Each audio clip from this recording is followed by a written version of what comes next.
असं आहे, लोकसभा आमचे खासदार निवडून आले। विषय असा आहे की यावेळ विधानसभा निवडणूकमध्ये जे सत्ताधारी पक्ष आहे ते फार मोठे प्रमाणावर त्यांचे उमेदवार निवडून आले।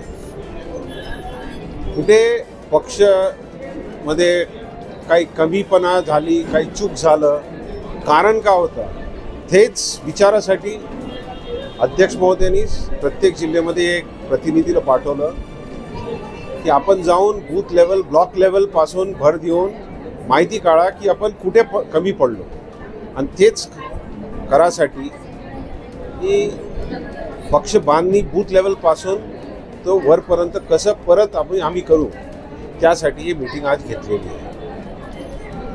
आता जे आपण एक मुद्दा उपस्थित केलं की लोक पक्ष सोडून जाते, काही लोक सत्तेचे मागे राहते, इकडे तिकडे करते। ज्या लोक प्रामाणिक आहे ते पक्षामध्ये राहते, जे नाही आहे ते सोडून जाते। असे लोक गेले तर बरं राहते, असं माझं वैयक्तिक मत आहे। तरी काँग्रेसमध्ये नेहमी गडबाजी पाहायला मिळते। प्रत्येक निवडणुकीमध्ये तुम्ही जसं सांगितलं, भाषणात बोलले तुम्ही की तिकीट मिळेपर्यंत सोबत असणार, तिकीट वाटत झाल्याबरोबर नाराजी येते। त्यानंतर हे मुद्दा आपलं असं नाही आहे की बा काँग्रेसमध्ये आहे, सर्व पक्षामध्ये आहे। असं नाही आहे की काँग्रेसमध्येच होते। माणसाचा स्वभाव राहते। प्रत्येक माणूसला असं वाटते की मी 5 वर्ष मेहनत केली, तयारी केली, मला तिकीट भेटलं पाहिजे। नाही भेटलं तर त्याला असं वाटते मी अपक्ष पण निवडून येऊ शकतो, आणि उभं राहते। इलेक्शनच्या नंतर नेहमीच आम्ही पाहतो ती येऊन म्हणते माझ्या हातात फार मोठी चूक झाली, परत मला पक्षामध्ये घ्या म्हणून सांगतो। हे राजकारणाचा भाग आहे, चालणार आहे।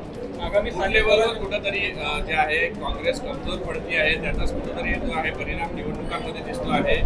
ईव्हीएम वर आरोप केला जातोय, कुठंतरी काँग्रेस कमजोर आहे, कार्यकर्ता कमजोर पडतो आहे की ईव्हीएमचा घोटाळा? ईव्हीएमचा घोटाळा आहे किंवा नाही हे संशोधनचा भाग आहे। आमचं काम आहे की पक्ष बांधणी केलं पाहिजे, पक्ष मजबूत केलं पाहिजे, संघटन मजबूत केलं पाहिजे। बूथ लेवल पासून तो जिल्हा पातळीपर्यंत संघटन एकदम सक्षम करून ठेवणं, ते झालं तर आम्हाला खात्री आहे की काही एखादे घोटाळा पण आहे ईव्हीएम सारखं, तर तितकं नाही राहू शकत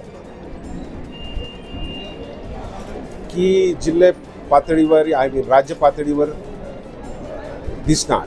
म्हणजे ईव्हीएमचा दोष देणं सोडून कुठंतरी कामाला लागलं पाहिजे। माझं स्पष्ट मत आहे की आपण संघटनचं काम, पक्षाचं काम करणं चालू केलं पाहिजे।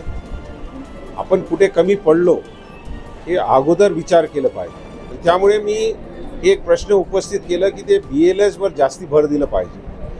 शेवटी मतची नोंदणी त्या स्तरावर होती, आणि कुठे ना कुठे आम्ही पाहिलं की जवळपास 50 लाख वोटर नवीन मतदार यादीमध्ये आलेले आहे।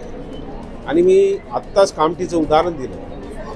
लोकसभामध्ये काँग्रेसच्या उमेदवारला 1,35,000 भेटले, BJPचे उमेदवारला 1,11,000 मत भेटले। विधानसभाच्या निवडणुकीमध्ये काँग्रेसच्या उमेदवारला 1,35,000 भेटले, पण जे काही नवीन वोटर आले ते सगळे BJPकडे गेले। हे आकडे तर आपल्या समोर पण आहे, असं नाही आहे, आणि हे जवळपास प्रत्येक निर्वाचन क्षेत्रामध्ये झालेलं आहे।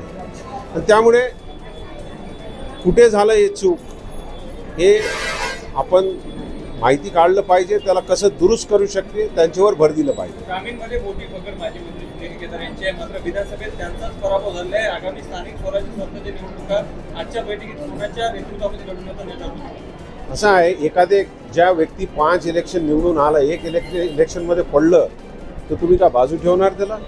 आज त्यांच्यासारखं नेता तुम्हाला नागपूर सोडा विदर्भामध्ये नाही आहे। ते माझे सहकारी आहे, मी त्यांच्यासोबत जवळपास 25 वर्षपासून काम करून राहिलो। त्यांच्यासारखं सक्षम नेता मी फार कमी पाहिलं, आणि निश्चितपणे काँग्रेस पार्टी इलेक्शन लढणार, पण नेतृत्व तर त्यांचंच राहणार ग्रामीण भागमध्ये। त्यांच्यासोबत बाकीचे सगळे नेते साथ काम करणार ना, असं नाही की फक्त सुनील केदार साहेब करणार। सगळे मिळून काम करणार, पण शेवटी एक पुढारी राहतेच, ते पुढारी सुनील बाबू राहणार बहुतांश.